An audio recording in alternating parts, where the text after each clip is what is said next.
پہلے تو میں اللہ کا شکر کرنا چاہتا ہوں کہ انہوں نے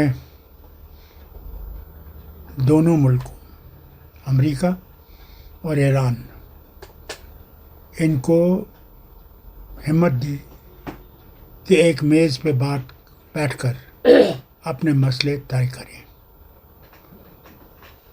کیونکہ اس کے بغیر، بات چیت کے بغیر کوئی راستہ نہیں ہے۔ لڑائی کسی چیز کا حل نہیں ہے، نہ کبھی ہوا ہے نہ کبھی ہوگا۔ اس لیے میں اپنی طرف سے، اپنے لوگوں کی طرف سے مبارک کرتا ہوں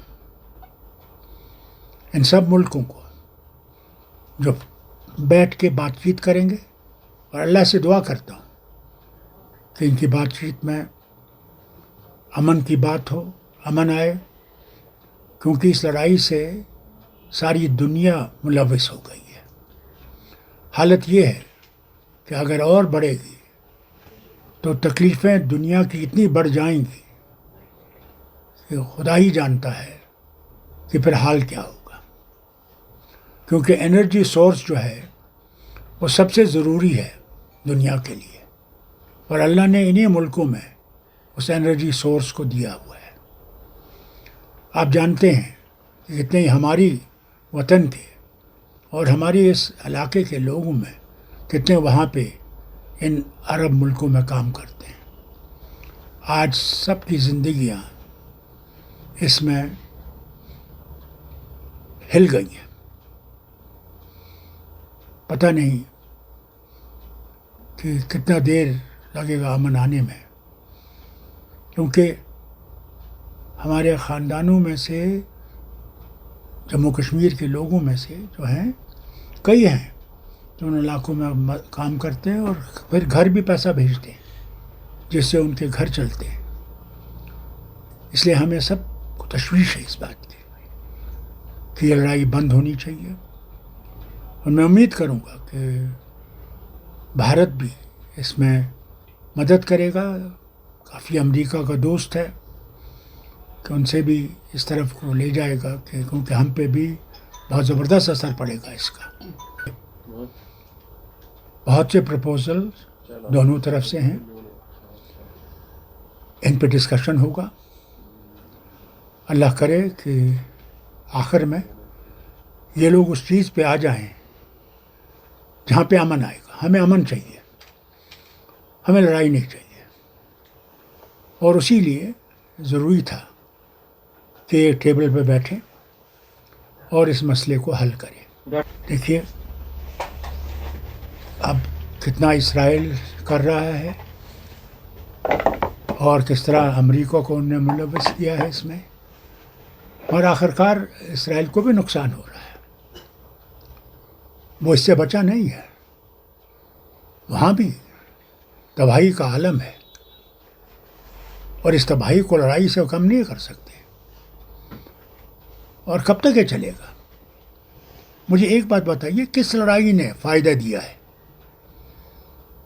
کسی لڑائی نے دنیا میں فائدہ نہیں دیا، بلکہ تباہی کا اثر آیا۔ اللہ کرے یہ اب بند ہو، اس سے اور تباہی بڑھے نہیں۔ انسانیت کی جیت ہونی چاہیے۔ کل شام تک ڈونلڈ ٹرمپ کا آپ نے بھی اسٹیٹمنٹ سنا ہوگا کہ اس نے جو کل شام کو کہا تھا that yesterday night may be the last night of Iran civilization، لیکن راتوں رات جو یہ ڈیولپمنٹ ہو گئی ہے، یہ کریڈٹ آپ اس کو دینا چاہیں گے جو میڈیشن ہے وہ کن کی طرف سے بیٹر ہوئے، حالانکہ اس میں پاکستان کا بھی اچھا رول ہے؟ دیکھیے میں تو سمجھتا ہوں کہ اللہ تعالیٰ کی مہربانی ہے کہ عقل آ رہی ہے۔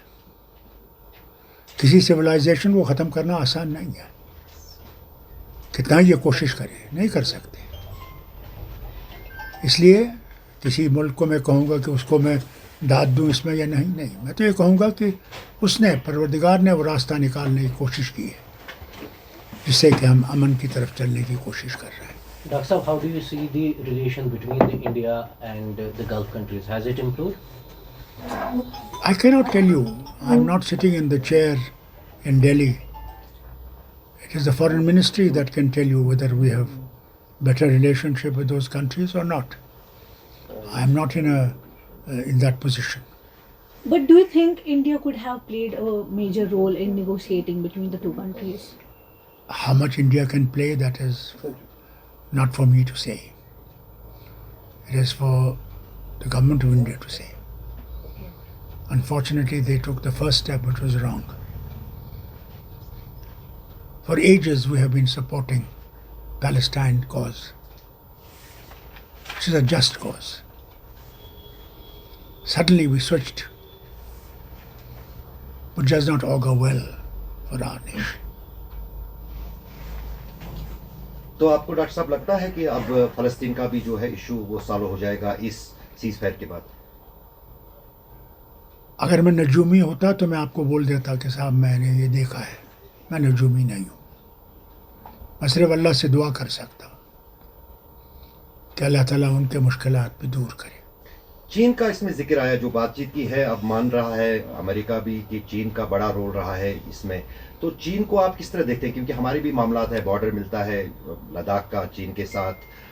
تو چین کو کس طرح سے آپ دیکھتے ہیں اور بھارت کو کیا مشورہ دیں گے as a seasoned politician, senior most politician of the country, کہ چین کے ساتھ ہمیں کیا ویوہار کرنا چاہیے اور پاکستان کے ساتھ کیا کرنا چاہیے؟ دیکھیے، کچھ زمانے پہلے ایک ہی پاور تھا، وہ امریکن پاور تھا، وہ ختم ہو گیا. اب چائنا بھی ایک پاور ہے اور رشیا بھی ایک پاور ہے. اب یہ یونی پولر نہیں رہا. ہمیں بھارت نے ہر وقت سارے ملکوں کے ساتھ اچھا تعلق رکھا ہے. روس کے ساتھ ہمارا اتنا زبردست تعلق تھا کہ پہلی دفعہ روس نے ہندوستان کے ساتھ معاہدہ کیا، war on India will be war on Russia. کسی ملک سے ساتھ نہیں کیا. آج بھی وہ کھڑا ہے. چین کے ساتھ بھی ہماری بڑی زبردست دوستی تھی، پنشیل تھا. اگر آپ کو یاد ہوگا، ناصر، ٹیٹو، نہرو، سکارنو، چو ان لائے، یہ مومنٹ تھی ایک زمانے میں. دنیا ہل گئی تھی. ہم نے کسی ملک کے ساتھ دشمنی کا راستہ نہیں لیا، انہوں نے راستہ لیا دشمنی کا. ہم نے ہر وقت دوستی کی طرف قدم بڑھائے ہیں. اور انشاءاللہ میں کون ہوں ان کو سجیشن دینے والا. میں ان سے یہی کہوں گا کہ اگر بھارت نے ترقی کرنی ہے اور آگے بڑھنا ہے تو ہم نے ہر ملک کے ساتھ دوستی کا ہاتھ بڑھانا ہے کہ دوستی سے ہم آگے بڑھ سکتے ہیں، دشمنی سے ہم پیچھے ہٹ جائیں گے. ڈاکٹر صاحب، پاکستان بھی اس میں آتا ہے؟ سارے ملک اس میں آتے ہیں. پاکستان سے بھی کہوں گا وقت آ گیا ہے کہ وہ بھی ٹیررزم کو چھوڑ دیں اور وہ راستہ اختیار کریں جس میں خوشحالی سے رہ سکیں، بھائی چارے میں رہ سکیں. اس کا کوئی راستہ نہیں ہے. ڈاکٹر صاحب، یہ سیز فائر فار ٹائمنگ آپ کو لگتا ہے یا کچھ ٹائم کے بعد پھر اس میں وہی ایسکلیشن ایک دوسرے پر پچھاڑ؟ دوسرا، as per the economical point of view ہمارے یہاں کس طرح اثر پڑے گا؟ فیاض صاحب، میں اس میں کہہ نہیں سکتا کہ آگے کیا ہوگا. پہلے 10 تاریخ کو دیکھیں یہ جو مذاکرات ہو رہے ہیں اس میں کتنی کامیابی ہوتی ہے. اگر اس میں کامیابی ہوئی تو میں سمجھتا ہوں پھر لڑائی کا کوئی مقصد نہیں رہے گا. اور جو ایشوز ہیں میں سمجھتا ہوں وہ بات چیت سے حل ہوتی ہیں. اثرات سارے وطن پہ اثرات پڑے ہیں. اگر یہ وار چلتا رہے گا تو آپ دیکھیے آپ کی تیل کی قیمت کہاں پہنچے گی. گیس تو ملے گا ہی نہیں. تو کہاں جائیں گے لوگ جن کو اب عادت ہو گئی ہے گیس کے استعمال کرنے کا؟ کہاں سے لکڑی لائیں گے؟ کہاں سے لکڑی کے چولہے چلائیں گے؟ کہاں سے ہمارے بچے جو آج کل گاڑیوں میں اسکول جاتے ہیں وہ اسکول پہنچ سکیں گے؟ اور دور دور کے اسکولوں میں جا رہے ہیں. ہر طرف سے مصیبتیں آئیں گی. ہماری دوائیوں کی قیمتیں آسمان پر چھوئیں گے. غریب کہاں سے لائے گا؟ کیا ہوگا؟ ڈاکٹر صاحب، آپ اس کو کس طرح ہینڈل کرنا پڑے گا؟ جیسے آپ خود کہہ رہے ہیں کہ لاکھوں کی تعداد میں لوگ واپس آ گئے فارن کنٹری سے. انشاءاللہ اگر حالات ٹھیک ہو گئے تو مجھے امید ہے کہ تھوڑی دیر میں وہ پھر اپنے واپس جائیں گے، اپنی نوکریوں میں واپس جائیں گے اور پھر سے ان ملکوں کو آباد کریں گے جن میں وہ کام کرتے تھے.